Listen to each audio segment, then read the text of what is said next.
Today, I'd like to take you on a hike in Rocky Mountain National Park that I enjoy doing all year round. That hike is Twin Sisters Peaks, which is a mountain with multiple high points right next to Lily Lake on Highway 7.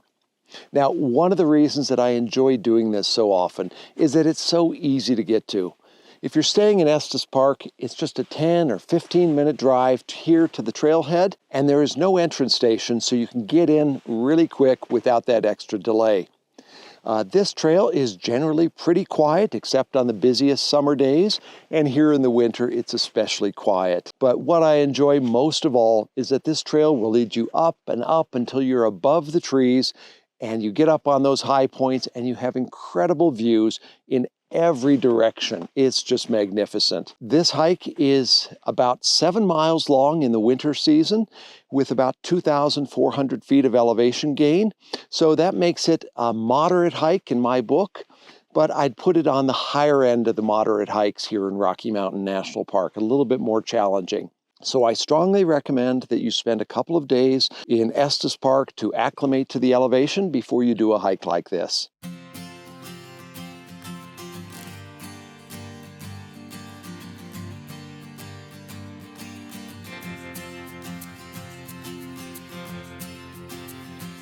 Now, to reach the trailhead from Estes Park, head south on Highway 7 for about 6 miles until you reach Lily Lake.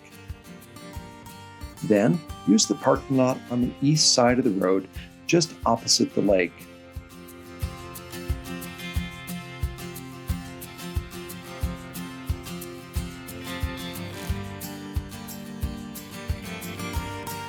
From here, we're going to head up the dirt road located just behind the parking lot. Now, the first thing you're going to notice is the road closed barrier. This road is usually closed from mid-October through mid-May. During the summer, you can drive up the road and park much nearer the actual trailhead. But during the winter season, you will have to walk about a half mile up the dirt road to reach the trailhead. Trust me, it's worth it.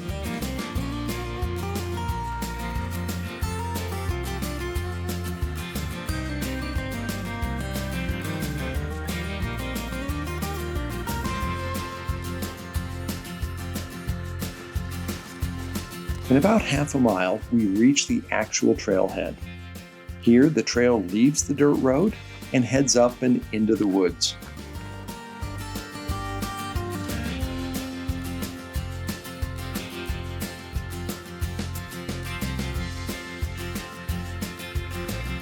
Now, you'll soon notice a sign saying that we have left the national park and are now on National Forest Service land. This area of Rocky Mountain National Park has the most unusual border, and so we'll be heading in and out of the national park as we hike up the mountain.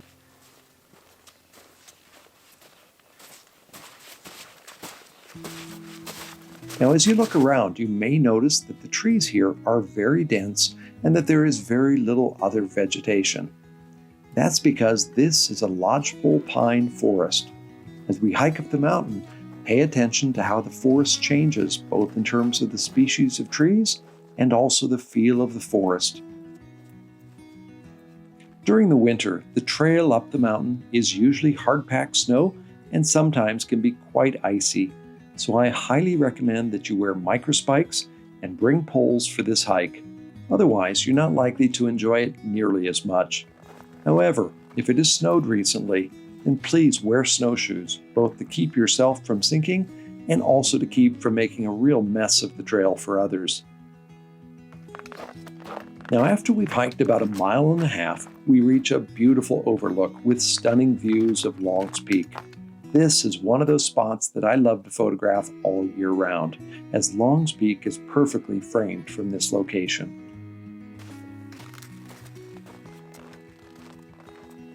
In about 1/3 of a mile past the viewpoint, our beautiful trail and the entire forest vanishes. In 2013, we had a series of rainstorms that were so intense that this hillside collapsed.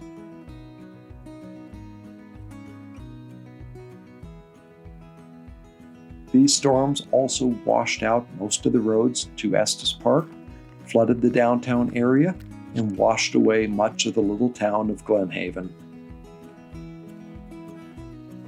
Because much of the old trail was taken out by the landslide, the new trail climbs steeply at its edges to try and get past it. Some sections are very steep, so you want to take this section slowly to save your energy for the rest of the hike.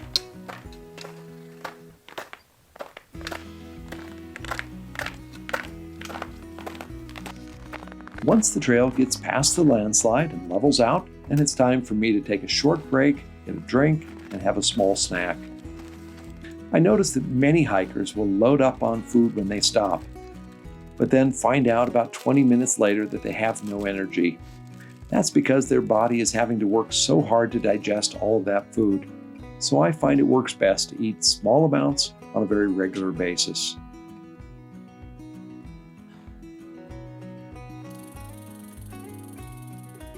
For about another half mile, the trail continues to wind back and forth through this dense forest, making its way upward. Eventually, the trail briefly levels out for a little bit, and the thick trees begin to open up, allowing in some nice views and sunshine.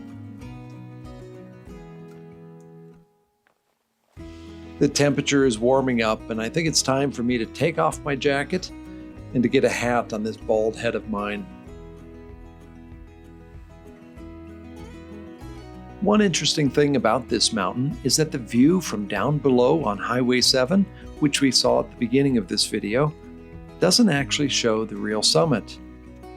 What looked like the jagged summit is actually not too far from where we are right now. It's just off to our left. We still have a long ways to climb to reach the actual summit. As you may have noticed, the forest has continued to change as we've climbed upward, and we are now in an area with a lot of limber pine. You can tell these trees by the little bundles of needles that they have at the end of their branches. Many of these trees are very old, and they grow in these incredible shapes. They're a very hardy tree, and definitely one of my favorite in Rocky Mountain National Park. You know when you're in limber pine territory that you're not too far from tree line. Now, in this area, just below tree line, the snow often drifts quite deeply, causing the trail to disappear. As a result, most years you'll find a very steep path heading straight up the hill to the next switchback.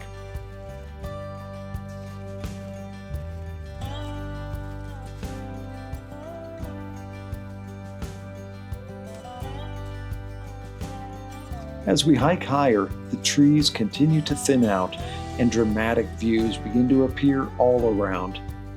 Be sure and stop and enjoy some of them. Then, before you know it, we arrive at tree line.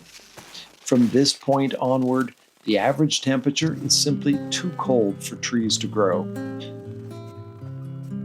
Above tree line, the winds tend to howl during the winter, so normally I bundle up with a warm jacket, hat, and gloves before I leave the trees.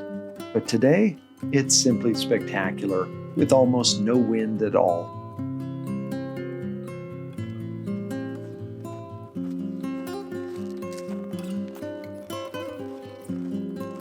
This last section of trail is a mixture of rock and drifted snow.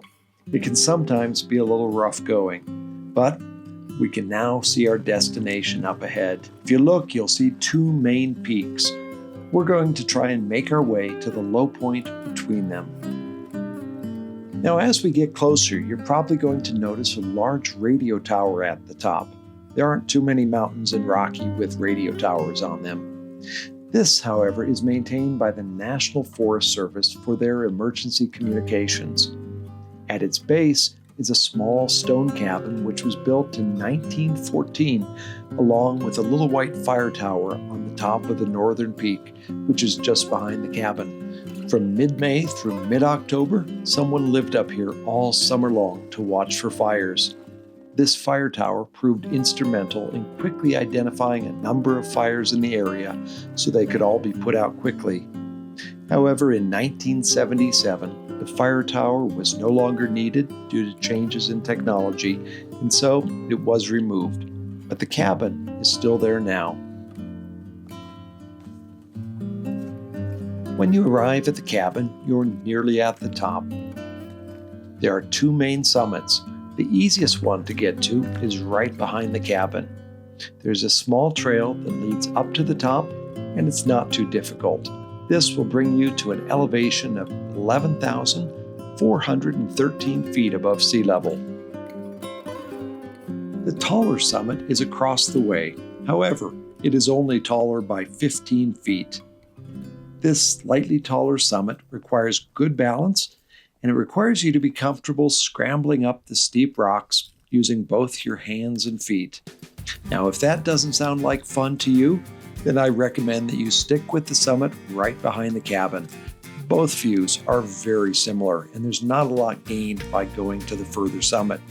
However, today I'm going to head over to that higher point just because I enjoy climbing on the rocks.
Well, once you've reached the summit, be sure to take some time to celebrate your accomplishment.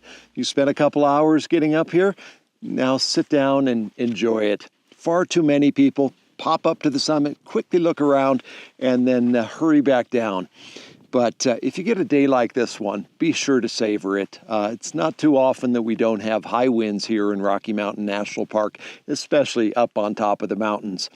And I just find that being up on top of a mountain puts all of my problems in perspective. It's good for the soul, and it gives me a chance to just sit and think about what really is important. Well, I hope you enjoyed this hike today. I certainly enjoyed coming up here. I enjoy getting out anytime I can here in the beauty of Rocky Mountain National Park. Well, if you're looking for other hikes to do, I've got a hiking guide filled with hikes in Rocky Mountain National Park. I'll link to that in the description below.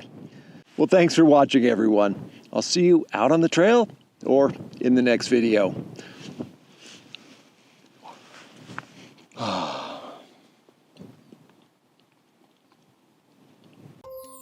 To help you prepare for your visit to Rocky Mountain National Park, visit my website, rockymountainnationalpark.com.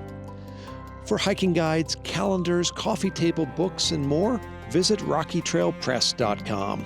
And when you arrive, be sure and stop by my gallery in downtown Estes Park. It's called Images of RMNP.